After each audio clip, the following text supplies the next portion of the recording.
Well, I screwed up. And I screwed up on the engine, which makes me super, super mad, but we're gonna see just how badly I screwed up. So what happened was we were in very shallow water and we still don't have our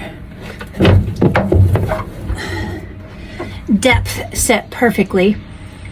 And we were trying to go through Captiva Pass, and Captiva Pass in Southwest Florida has always been super shallow, but since Hurricane Ian, the bottom has changed. So we were kind of inching forward, and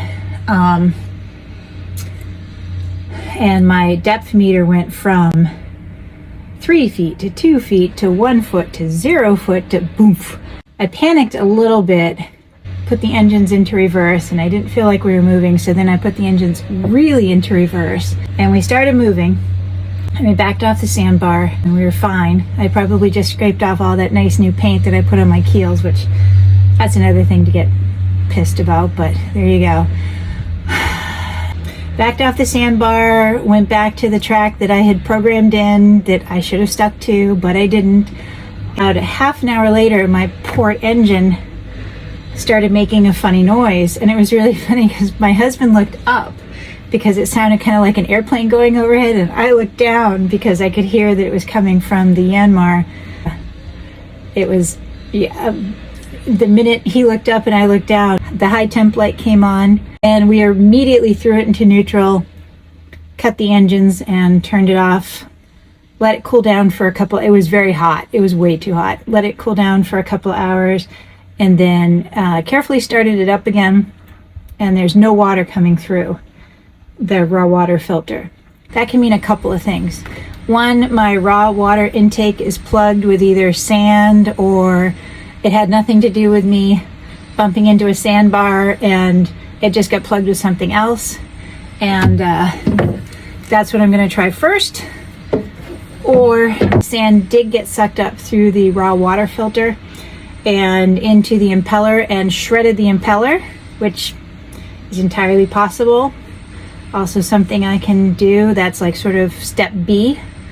I hope that's not it. And worst of all, C, is I got it all the way past the filters, all the way past the impellers, and now there is sand in my heat exchanger, and I have to flush the heat exchanger, and I really don't want to do that. So we are going to try the raw water filter. All right, here are the two lines. Here's my raw water filter. It actually looks fine, just from looking at it, but I'm gonna see if I can set you up so you can watch what I'm doing, and I still have hands-free. It is, as you can guess, incredibly tight in here, so I don't have a lot of,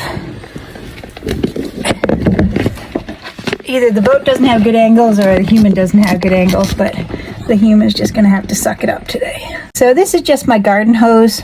Y'all have seen a video where I've done this before. It actually, this is a bladder that's used for flushing out pipes, and I'm gonna use it on here.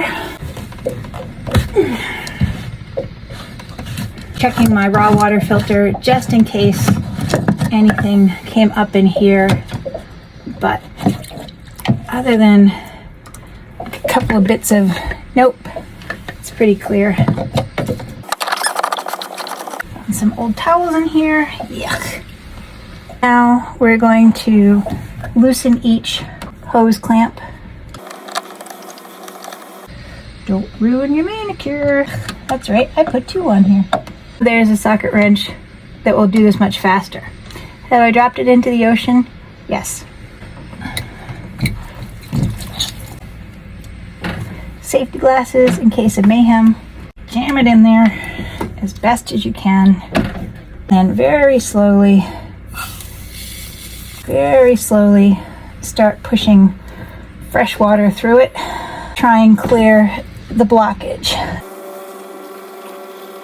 This goes through the impeller, which is right here.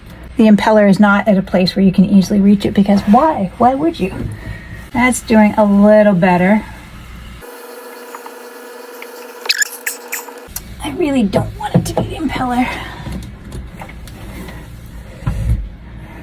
Oh, look at that. Huh. You know what? It may not be this. So this is my brand new serpentine belt. Ah, yeah. Figured out the problem. It just completely chewed up my new belt. That belt was installed less than a month ago. Completely chewed up. Brand new, should not have happened. I'm gonna put a call into the mechanic who installed these new Yanmar alternators and have him come take a look at this, because that's not right. Well, so now I actually feel better. I still feel stupid about running aground. I'm gonna guess that there's an offset for this belt and it either wasn't tensioned correctly or it wasn't up correctly. Ate up the belt. Here's another piece. All right, so call into the mechanic.